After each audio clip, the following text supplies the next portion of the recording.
Good morning friends. आप सबों का हार्दिक अभिनंदन है इस वीडियो में where we study about Jharkhand. Jharkhand आने वाले कुछ एक आध महीने में झारखंड सचिवालय का एग्ज़ाम का होने वाला है। इसमें पार्टिसिपेट करने वाले जो बच्चे हैं जो स्टूडेंट्स हैं उनके साथ झारखंड का जो संघर्ष है, झारखंड के संबंध में जो फैक्ट्स हैं, जो नॉलेज है, they have to be study about it. So let's start without dealing. Jharkhand के बारे में कुछ महत्वपूर्ण बातें जो आपके एग्जाम में पूछा जा सकता है, तो स्टार्ट करते हैं इस वीडियो को। देखिए, इस वीडियो में हम लोग बात करेंगे झारखंड के संबंध में, खास करके उसके हिस्ट्री के बारे में, उसके ज्योग्राफी के बारे में और कुछ उसके जो प्रथम व्यक्ति थे उसके बारे में। तो लेट्स स्टार्ट। जी हाँ, सबसे पहली बात, झारखंड का अगर वैदिक युग की बात करें कि झारखंड में वैदिक युग में कहीं चर्चा था झारखंड का, तो जी हाँ, बिल्कुल चर्चा था। झारखंड का जो शब्द है, झारखंड जो शब्द है उस वैदिक पुस्तकों में मिलता है। जैसे आप वायु पुराण में देखेंगे तो झारखंड को उसमें क्या कहा गया है, तो झारखंड को वहाँ पर मुरंड कहा गया है। क्या कहा गया है? सब मुरंड, याद रखिएगा।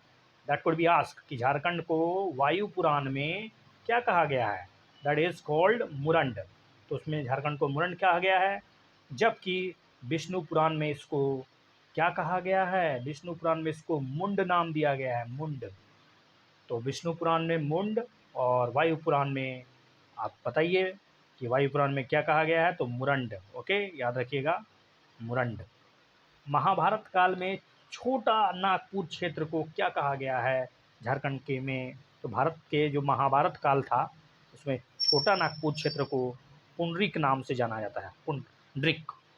तो झारखंड में महाभारत काल में अगर कहा जाए तो झारखंड में जो छोटा नागपुर क्षेत्र था उस क्षेत्र को पहले पुंडरिक नाम से जाना जाता था। बात करते हैं बौद्ध काल की। बौद्ध ग्रंथों में, चूँकि एक चीनी यात्री था जिसका नाम था फाहियान, और फाहियान आया था 399 ईसा पूर्व में जब भारत आया था, तो उसने कुछ शब्दों का जिक्र किया था जो झारखंड से मिलता जुलता था। तो फाहियान अपने पुस्तक में छोटा नागपुर क्षेत्र को क्या कहता है, दैट वेरी इंपॉर्टेंट, कि छोटा नागपुर क्षेत्र को उसने क्या कहा। तो उसने कहा कुकुट लाड। तो कुकुट लाड किस व्यक्ति के द्वारा इस्तेमाल किया गया है, ये भी पूछा जा सकता है। तो कुकुट लाड जो फाहियान था, जो चीनी यात्री था, जो 399 ईसा पूर्व में झारखंड के क्षेत्र से गुजर रहा था, तो उसने छोटा नागपुर क्षेत्र को कुकुट लाड कहा, कुकुट लाड। ओके। संस्कृत साहित्य में अगर पूर्व मध्यकालीन की बात करें तो संस्कृत साहित्य में छोटा नागपुर को बहुत ही इम्पोर्टेंट है, कालिंद देश कहा जाता है। तो कालिंद देश छोटा नागपुर के लिए इस्तेमाल किया गया है, लेकिन कब किया गया है, तो ये पूर्व मध्यकालीन युग में कहा गया है। पूर्व मध्यकालीन युग में छोटा नागपुर क्षेत्र को कालिंद देश के नाम से पुकारा गया है। अब आते हैं, अभी अभी आपने चीनी यात्री फाहियान के बारे में सुना। अब हम झारखंड को चीनी यात्री के दृष्टिकोण में, जो ह्वानसोंग था, आप जानते हैं हर्षवर्धन के शासनकाल में ह्वानसोंग आया था, तो उसने, और साथ साथ एक ईरानी यात्री भी था, उसका नाम था अब्दुल लतीफ़।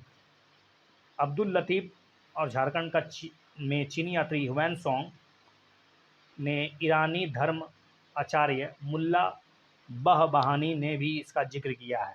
तो पूछा जा सकता है इस तरह की झारखंड शब्दों का उल्लेख किस किस ने किया है, तो इसमें आपको याद रखना होगा, सबसे पहले तो फाहियान, उसके बाद ह्वानसोंग, उसके बाद अब्दुल लतीफ़ और आचार्य मुल्ला बहबहानी, आचार्य मुल्ला बहबहानी। ओके, ये था झारखंड का प्राचीन इतिहास के बारे में जानकारी। अब हम लोग बात करेंगे झारखंड का इतिहास का। जी हाँ, झारखंड का इतिहास लगभग लगभग 100 वर्षों से भी पुराना है, 100 वर्ष से भी पुराना है। आपको पता होगा भारतीय हॉकी खिलाड़ी, जी हाँ, भारतीय हॉकी खिलाड़ी के नाम, भारतीय हॉकी खिलाड़ी और ओलंपिक खेलों में भारतीय हॉकी टीम का जो बहुत ही बेहतरीन प्रदर्शन करने वाला कप्तान का नाम था जयपाल सिंह। जी हाँ, जयपाल सिंह या जयसिंह जिसको कहते हैं, जयसिंह मुंडा ने 1939 ईस्वी में, 1939 यानी लगभग लगभग समझ लीजिए पर सेकेंड वर्ल्ड वार के दरमियान, बिहार राज्य के जो कुछ दक्षिण जिलों को मिलाकर एक नया राज्य बनाने का उसने विचार रखा था कि बिहार का जो दक्षिण क्षेत्र है उसको किस तरह से समेटा जाए, उसके जिलों को, और समेट कर एक नया राज्य बनाया जाए। उसका सबसे पहले विचार जिस व्यक्ति ने रखा, जिसने ओलंपिक के साथ साथ भारत के हॉकी में बहुत ही बेहतरीन प्रदर्शन किया, वहाँ पर एक बेहतरीन कप्तानी की, जी हाँ, उनका नाम है जयपाल सिंह मुंडा। जयपाल सिंह मुंडा जिन्होंने इस राज्य को बनाने का पहला विचार रखा था। हालांकि जय सिंह मुंडा या जयपाल सिंह मुंडा का यह सपना 2 अक्टूबर 2000 को पूरा हुआ, जब सांसद के द्वारा आपको पता होगा, संसद में झारखंड को बनाने के लिए जो बिल रखा गया था, उससे झारखंड को अब बिहार से अलग करने के लिए एक बिल पास किया गया और फाइनली यह बिल 15 नवंबर को जो कि 2000 को 15 नवंबर को झारखंड का 28वां राज्य बना दिया गया और 15 नवंबर को ही हम लोग झारखंड दिवस के रूप में भी मनाते हैं। ओके, इतिहासकारों का क्या मानना है? देखिए, इस क्षेत्र को मगध साम्राज्य से पहले भी एक इकाई के रूप में चिन्हित किया गया है। जानते हैं मगध साम्राज्य जो कि महाजनपद काल का बहुत बड़ा बहुत ही इंपॉर्टेंट लैंड था, तो उसी के समय मगध साम्राज्य से पहले बहुत पहले भी एक छोटा इकाई के रूप में चिन्हित किया गया था, क्योंकि इस क्षेत्र की जो भू संरचना है, उसकी जो सांस्कृतिक पहचान है, काफ़ी अलग थी। इसलिए झारखंड राज्य को आदिवासी समुदाय का जो नैसर्गिक स्थान होता है, जो प्राकृतिक स्थान होता है, उसे माना जाता है, जिन्हें भारतीय संविधान में अनुसूचित जनजाति का दर्जा भी तो दिया गया है, आपको पता होगा, जिसमें खड़िया, संथाल, मुंडा, उरांव, असुर, ब्रिजिया, पहाड़िया आदि जाति प्रमुख है। आपको पता होना चाहिए झारखंड में ये सब जनजातियाँ पाए जाते हैं, जिसमें संथाल, मुंडा हो, उरांव, असुर, बिरजिया, उसके बाद फिर पहाड़िया, ये सब प्रमुख जनजाति हैं, पता होगा। झारखंड के जंगलों को साफ कर खेती लायक बनाने और इसे मनुष्य के रहने योग्य बनाने के लिए इसका सबसे पहला अगर श्रेय जाता है तो वो है आदिवासियों को जाता है। अब हम बात करेंगे मुस्लिम शासकों के दरमियान क्या हुआ और अंग्रेजी हुकूमत के दरमियान झारखंड में क्या आकर परिवर्तन आया। देखिए, मुस्लिम शासकों तथा अंग्रेजी हुकूमत से पहले यहाँ व्यवस्था जो था ना, सब कुछ आदिवासियों के द्वारा संभाला जाता था। आदिवासियों का एक अपना प्राकृतिक स्थल था, जल जंगल जमीन पर उनका अधिकार हुआ करता था। लेकिन ध्यान रहे कि आदिवासियों की मुंडा प्रथा में गांव में एक मुखिया का नियुक्ति होता था। ध्यान रहे, गांव में मुखिया का नियुक्ति ये मुंडा प्रजातियों में या मुंडा जनजातियों में फेमस था और इसको मुंडा कहा जाता था। तो गांव के जो मुखिया होते थे उनको क्या कहा जाता था? तो मुंडा। और गांव के जो संदेश वाहक है उसको क्या कहा जाता है? पूछा जा सकता है कि झारखंड में गांव के जो संदेश वाहक थे उसको क्या कहा जाता था ड्यूरिंग द ब्रिटिश शासनकाल के पहले से? तो उसको डकुआ कहा था, डकुआ। ठीक है। बाद में ड्यूरिंग द मुग़ल सल्तनत इस प्रदेश को मुग़ल सल्तनत के समय, यानी आप कह सकते हैं कि जब अकबर हो, हुमायूं हो, जहांगीर हो, जो भी हो, मुग़ल सल्तनत, उस समय झारखंड को क्या कहा गया है? तो झारखंड को कुकरा कहा गया है, कुकरा। ध्यान रहे, झारखंड को उस समय कुकरा कहा गया है। ठीक है।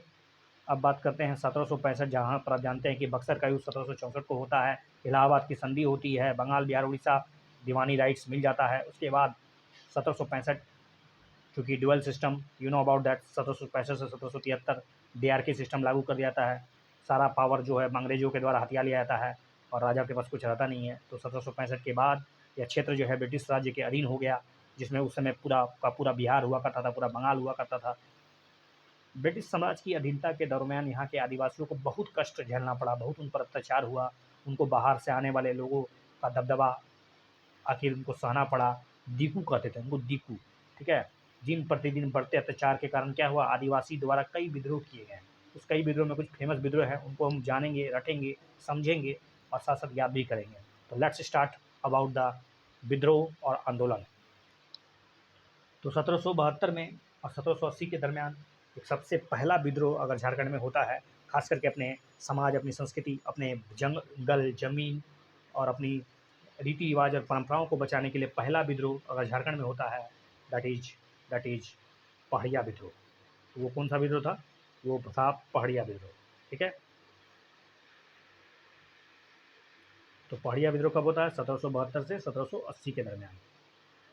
तो अब पहाड़िया आंदोलन के बारे में जानते हैं। पहाड़िया विद्रोह या पहाड़िया आंदोलन की जो शुरुआत है वो झारखंड राज्य से होती है, आदिवासियों के द्वारा, क्योंकि उन पर अत्याचार लगातार ब्रिटिश हुकूमत के द्वारा बढ़ाया जा रहा था, अत्याचार हो रहा था। तो उनके खिलाफ एक जोरदार संघर्ष की ज़रूरत थी और 1772 से लगभग 1780 के दरमियान चला। अभी इसके बारे में डिटेल नहीं बताया जा रहा, बस आपको डेट याद रखना है कि पहला विद्रोह जो था वो था पहाड़िया विद्रोह, जो कि 72 से 80 के दरमियान चला। उसके बाद एक मांझी विद्रोह होता है जो 80 से 85 के बीच, 1780 से 1785 के बीच मांझी विद्रोह होता है। इस विद्रोह का शुरुआत अगर कहा जाए तो तिलका मांझी, जिसको बाद में हम लोग जबरा मांझी भी कहते हैं, Tilka Manjhi is also known as Jabra Manjhi. तो पूछा जा सकता है कि जबरा मांझी ने किस विद्रोह का मतलब एक तरह से शुरुआत किया था, तो आपको बताना होगा कि ये मांझी विद्रोह था। और मांझी विद्रोह चाहे वो जबरा मांझी हो या तिलका मांझी हो, दोनों एक ही व्यक्ति हैं। तो तिलका मांझी ने ब्रिटिश हुकूमत के अत्याचार के खिलाफ एक तरह से आवाज़ उठाई और आदिवासियों को उनको योद्धा कहा गया। आदिवासियों का योद्धा था मांझी योद्धा। तिलका मांझी का जन्म कभी कभी पूछा जा सकता है, बहुत महान क्रांतिकारी हैं, झारखंड से जुड़े हुए हैं Tilka Manjhi. You know about that. Tilka Manjhi का चौक जो है भागलपुर में आप जाइएगा तो वहाँ पर एक 11 फरवरी 1750 को उनका जन्म हुआ था। ठीक है, याद रखिएगा 11 फरवरी जो दिन है 1750, हमारे देश में एक महान आदिवासी, महान क्रांतिकारी के रूप में पैदा हुए तिलका मांझी। और तिलका मांझी के द्वारा इसका संघर्ष का मतलब एक तरह से नेतृत्व किया गया, इसलिए इसको मांझी विद्रोह भी कहते हैं। तो तिलका ने वर्ष 1772 से 1780 के दरमियान ब्रिटिश सत्ता के खिलाफ लगातार लड़ाई लड़ी, उनके उनके खिलाफ लगातार संघर्ष किया, समर्पण कर दिया अपने आप को और विद्रोह जारी रखा। मांझी ने ब्रिटिश साम्राज्य के अत्याचार के खिलाफ एक विद्रोह की शुरुआत की, जिसे हम लोग अक्सर मांझी विद्रोह के नाम से जानते हैं। जैसा कि मैंने बताया, यह विद्रोह 1780 से 1785 तक चला था। उसके बाद था 1795 से 1800 के दरमियान एक विद्रोह था जिसका नाम है तमाड़ विद्रोह। तो तमाड़ विद्रोह कब चलाया गया? तो 1795 से 1800 के दरमियान। और इस विद्रोह का जो नेतृत्व करता था उसका नाम आपको पूछा जा सकता है, उसका नाम था दुखान मानकी। ठीक है, ये दुखान मानकी किस विद्रोह से जुड़े हुए हैं? तो तमाड़ विद्रोह से जुड़ा हुआ है। झारखंड में एक महत्वपूर्ण आंदोलन, महत्वपूर्ण विद्रोह तमाड़ विद्रोह 1795 से 1800 के दरमियान, और इसका नेतृत्व कर रहे थे दुखान मानकी। और यह विद्रोह 1795 से 1800 के दरमियान चला था।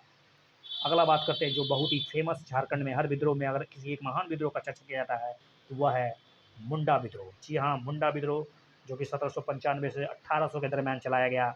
और इस विद्रोह का नाम इसलिए मुंडा पड़ा क्योंकि इनके नेतृत्वकर्ता जो थे वो विष्णु मानकी जरूर थे। जी हाँ, विष्णु मानकी का नाम याद रखिएगा आप, क्योंकि विष्णु मानकी ही पहले व्यक्ति थे जिन्होंने मुंडा विद्रोह का नेतृत्व किया था। हालांकि आपको यह याद रखना होगा कि यह विद्रोह भी तमाड़ विद्रोह की तरह 1795 से 1800 दरमियान तक ही चला था, इसलिए तमाड़ विद्रोह और मुंडा विद्रोह दोनों पैरेलल था। दुखान मानकी थे, उनके नेतृत्व में मुंडा विद्रोह तो चलाया गया था। अब मुंडा विद्रोह दुखान मानकी के दरमियान 1800 से 1802 के दरमियान भी चला था। मुंडा जनजाति ने झारखंड राज्य में ब्रिटिश साम्राज्य के अत्याचार के खिलाफ समय और समय पर कई बार आंदोलन किए। इसी क्रम में दुखान मानकी द्वारा एक विद्रोह का प्रारंभ किया गया, 1800 से 1802 चला था। ठीक है, तो आप याद रखिएगा। और एक मुंडा विद्रोह और भी है जो 1819 से 1820 के बीच चला था। यह भी विद्रोह सभी विद्रोह की तरह अंग्रेजी हुकूमत के खिलाफ ही थी और इसका नेतृत्वकर्ता पलामू के किसने किया था? तो याद रखिए, इसके नेतृत्वकर्ता जो पलामू जो जिला है वो भूकन सिंह जो थे, उन्होंने जब मुंडा विद्रोह का आंदोलन का नेतृत्व किया तो उस समय बाद जो है वो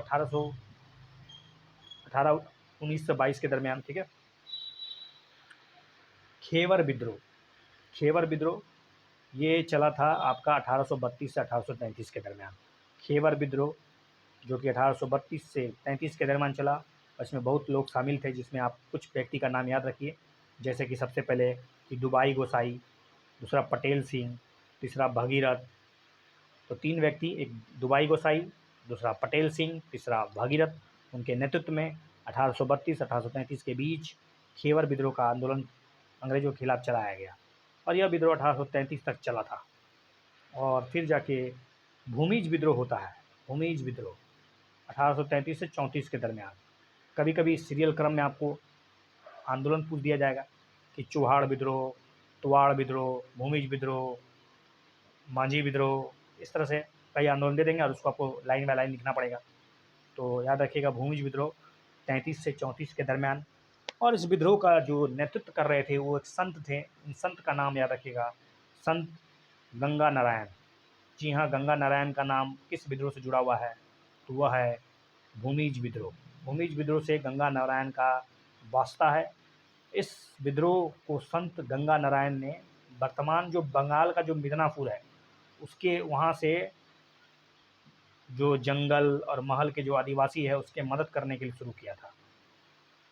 और फिर जाके एक महान विद्रोह, जी हाँ, संथाल का विद्रोह जो था 1855 में संथाल जनजाति के द्वारा जो झारखंड, पश्चिम बंगाल, उड़ीसा, असम में देखी गई, पाई गई, इस जनजाति में जो बंगाल का गवर्नर जनरल उस समय जो था वो लॉर्ड कॉर्नवालिस के खिलाफ विद्रोह छेड़ दिया। इस विद्रोह को संथाल विद्रोह कहा गया। तो संथाल विद्रोह 1855, आई थिंक 1855 में कॉर्नवालिस था नहीं, तो अब देख लीजिएगा इसको, ये गलत लिखा हुआ है शायद। संथालों का विद्रोह 55 से 60 के बीच में हुआ। संथालों का दूसरा विद्रोह जो हुआ 1855-56 में हुआ, 55 से 60 के बीच में हुआ। और इस विद्रोह को किसने नेतृत्व किया था? तो इस विद्रोह को सिद्धो कानू, चांद भैरव, जो 4 भाई थे, उनका नाम इतिहास में अमर है। तो सिद्धो कानू किस विद्रोह से जुड़े हुए हैं? तो संथाल विद्रोह। और संथाल विद्रोह कब आया था या कब हुआ था? तो 55 और 60 के दरमियान हुआ था। 56 में तो आप जानते ही हैं, 1856-57 में, 1856-57 में सिपाही विद्रोह। सिपाही विद्रोह में भी झारखंड के लोग शामिल थे। ब्रिटिश साम्राज्य के खिलाफ एक पहला अगर सशस्त्र विद्रोह कहा जाए, जिसको एक तरह से शहीद लाल, विश्वनाथ सहदेव, शेख भिखारी, गणपत राय, बुधू वीर के नेतृत्व में किया गया था। तो 4 व्यक्ति हैं, एक नाम शहीद लाल, दूसरा नाम विश्वनाथ सहदेव, शेख भिखारी, गणपत राय और बुधू वीर के नेतृत्व में आखिर इस विद्रोह को, सिपाही विद्रोह का नेतृत्व किया गया। इसमें आग लगा दिया गया, छावनियों में तोड़ फोड़ की गई। आगे जाकर इस विद्रोह को हालांकि विशाल रूप लिया गया और इस विद्रोह को ख़त्म होते होते ईस्ट इंडिया कंपनी का शासन भी समाप्त हो चुका था, क्योंकि आपको पता होगा 1857 का विद्रोह और सिपाही विद्रोह लगभग पैरेलल चल रहा था। ब्रिटिश ताज अब संकट में आ चुकी थी, तो कहीं ना कहीं ब्रिटिश ईस्ट इंडिया कंपनी को समाप्त किया गया और फाइनली ब्रिटिश क्राउन का डायरेक्ट कंट्रोल अब भारत पर हो गया और 1858 का एक्ट पास किया गया। उसके बाद ढेर सारे परिवर्तन किए गए, उसको किसी इतिहास के वीडियो में बताया जाएगा। अगला विद्रोह है खेरवार विद्रोह, यानी खेरवार आंदोलन। खेरवार आंदोलन जो कि 74 से 1874 के दरमियान, जो कि एक तरह से खेरवार जो है वो भगीरथ मांझी के नेतृत्व में हुआ था। तो भगीरथ मांझी खेरवार आंदोलन से जुड़ा हुआ है।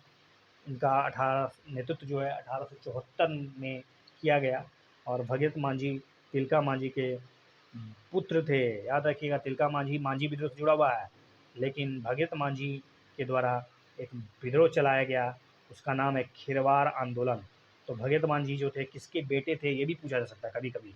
तो भगीरथ मांझी तिलका मांझी के पुत्र थे। ब्रिटिश समाज के खिलाफ उन्होंने अपने पिता की तरह अंग्रेजों का खिलाफ, अंग्रेजों के विद्रोह छेड़ने पर पूरा तरह से अपने आप को झोंक दिया। और इसी तिलका मांझी के मतलब एक तरह से शहीद के रूप में तिलका मांझी चौक में, जहाँ पर उनको फांसी दे दी गई थी, तो तिलका मांझी चौक भी बनाया गया है, वो भागलपुर में है। इसके बाद भगीरथ मांझी ने खेरवार आंदोलन का नेतृत्व किया था। ठीक है। खड़िया विद्रोह जो कि 1880 के दरमियान हुआ।